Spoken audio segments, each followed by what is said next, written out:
dipersembahkan oleh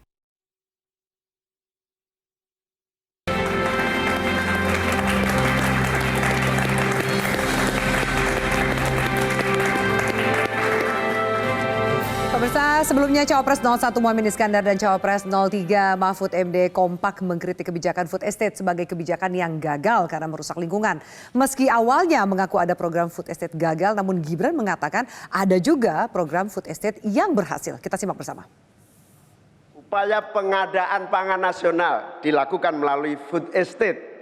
Food estate terbukti mengabaikan petani kita, meninggalkan masyarakat adat kita, menghasilkan konflik agraria dan bahkan merusak lingkungan kita. Ini harus dihentikan. Pemerintah melakukan langkah-langkah apa sih yang diperlukan ini untuk menjaga kelestarian lingkungan alam kita. Maka kami punya program petani bangga bertani di Laut Jaya, nelayan sejahtera. Jangan misalnya seperti food estate yang gagal dan merusak lingkungan, yang benar aja. Rugi dong kita. Program-program yang sudah berjalan sekarang, nomor 1 dan nomor 3 ini kan kompak, food estate gagal. Saya tegaskan sekali lagi Pak, memang ada yang gagal, tapi ada yang berhasil juga yang sudah panen. Misalnya di Gunung Mas, Kalteng, itu sudah panen jagung, singkong.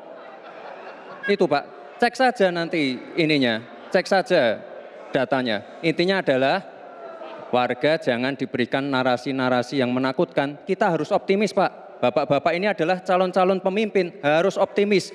Jangan memberikan narasi-narasi yang menakutkan kepada warga dan masyarakat. Baik pemirsa, kami lanjutkan. Prof, silakan Anda mau menanggapi sebelumnya, termasuk juga silakan ditanggapi bagaimana saling adu argumentasi ya soal food estate ini. Begini, sebetulnya ya kalau Gibran yang memang ingin menunjukkan bahwa dia adalah orang yang matang dan mampu, dia harus memiliki pengetahuan juga untuk menjelaskan apa yang menjadi pertanyaan dia. Tadi saya katakan misalnya kayak greenflation, kan? Okay. Dia sendiri mendefinisikannya secara salah. Ya. Terus kemudian yang dia juga bicara misalnya tentang masalah apa istilahnya itu tanah hulayat, tanah rakyat ya, yang kemudian katanya udah disertifikasi dan sebagainya.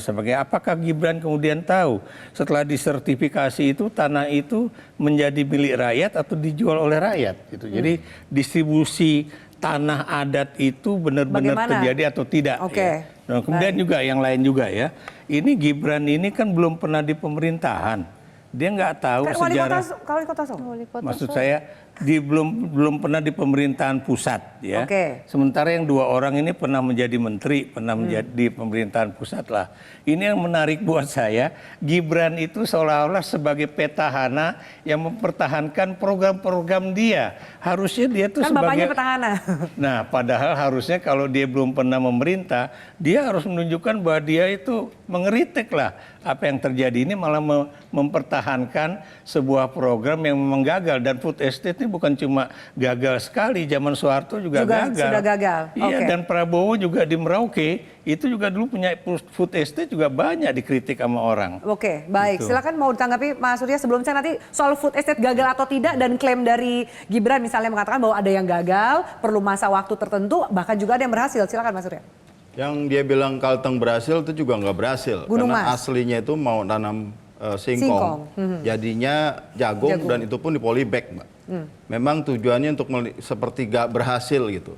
Dan dalam proses sejarah kita memang benar tadi Pak Ikra, di Papua ada di Merauke.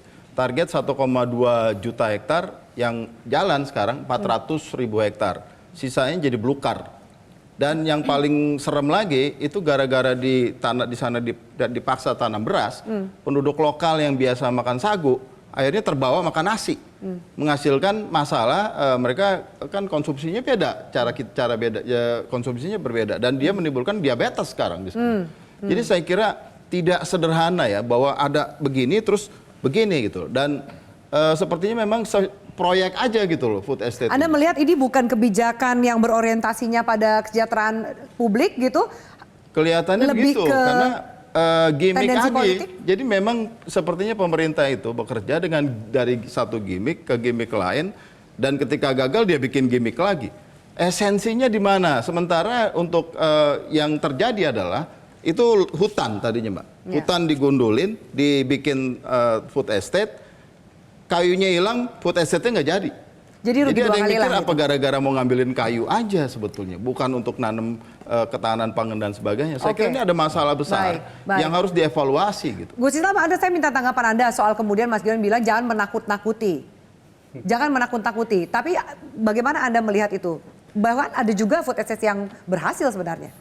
Ya kalau kita berbicara data ya, Gunung Mas misalnya, dari temuan Greenpeace yang dikatakan sudah pernah panen segala macam itu kan Greenpeace tidak mengatakan tidak pernah menemukan hasil panennya. Itu yang pertama, itu berbicara tentang real datanya, seperti yang dikatakan oleh Gibran.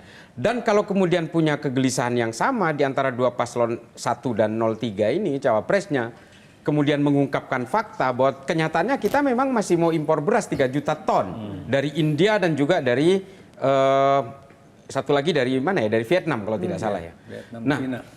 nah ini akan gimana kita dianggap kita menakut-nakuti, wong ini faktanya kok food estate-nya dibangun di sini tapi yang panen justru di India, kan ini kan kocak ini namanya. Terus orang ketika mengungkapkan fakta itu dikatakan jangan membuat fear, jangan membangun pesimisme dan sebagainya. Ya. Kita hari ini, seluruh Indonesia ini patut pesimis dengan apa yang terjadi secara faktual di negara ini. Jujur saja, ketika kita melihat di depan mata kita, panitia-panitia pemilu ini melakukan penyimpangan secara kasat mata, dan kemudian ketika berteriak itu ditangkap oleh polisi, contoh.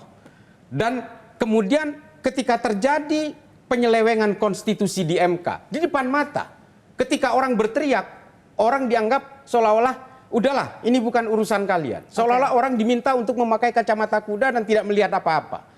Ini orang diminta untuk tidak gelisah oleh dengan situasi seperti ini. Maaf, ini soal pilpres ini sebenarnya adalah bukan persoalan kalah dan menang kalau menurut saya.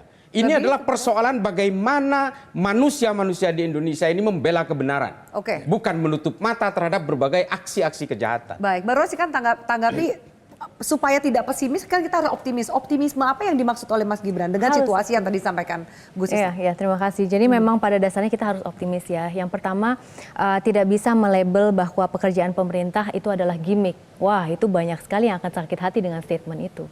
Apalagi pemerintah kita mengacu terhadap lintas kementerian yang ada yang selama ini sudah berbuat sangat positif untuk kemajuan bangsa Indonesia. Itu yang pertama. Yang kedua, berkaitan mengenai impor beras ataupun komoditas lainnya. Justru dengan adanya lumbung pangan ini ataupun food estate ini, kita ingin agar ada ketahanan pangan yang dapat diimplementasikan untuk negara Indonesia.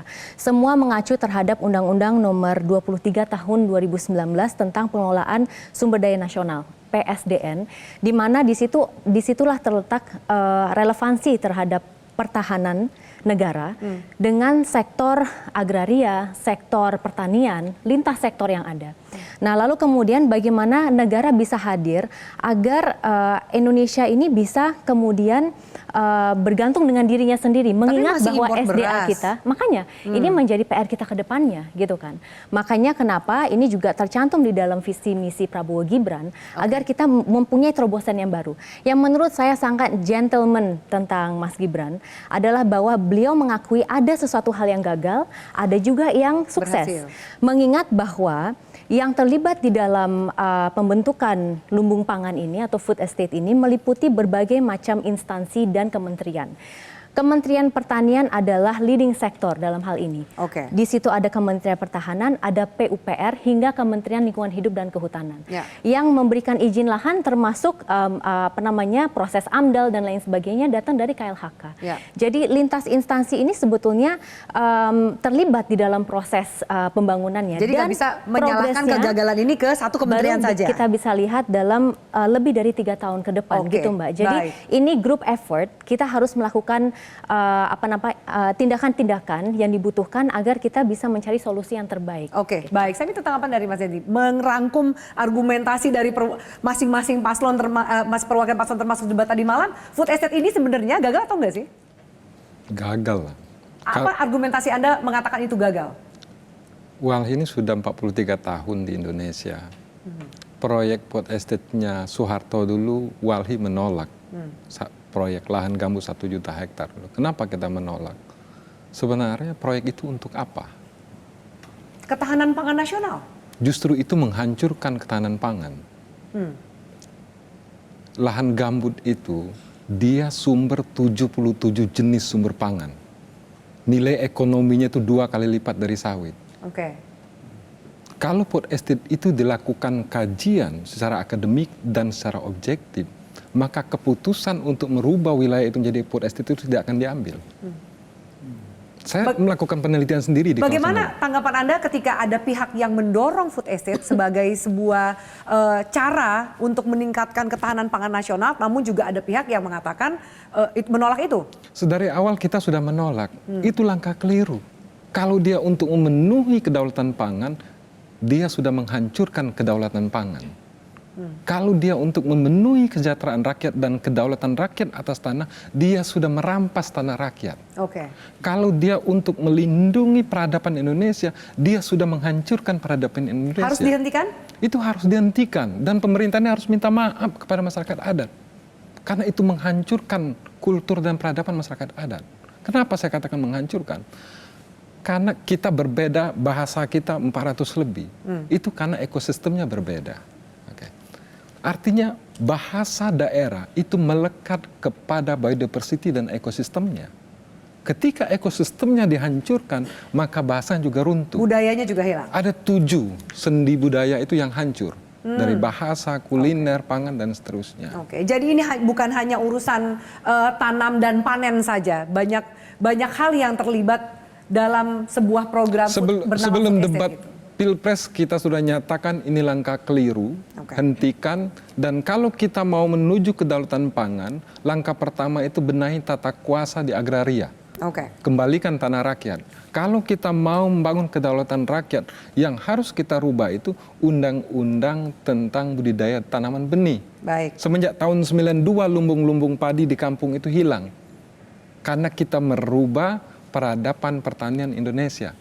Dulu kita negara agraris, tapi sekarang kita bangsa agraris. Kenapa?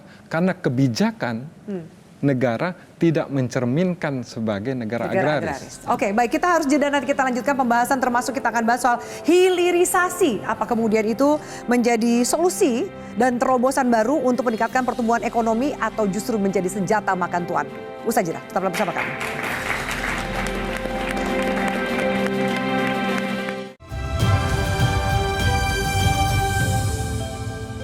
Jelajahi cara baru mendapatkan informasi. Download Metro TV Extend sekarang.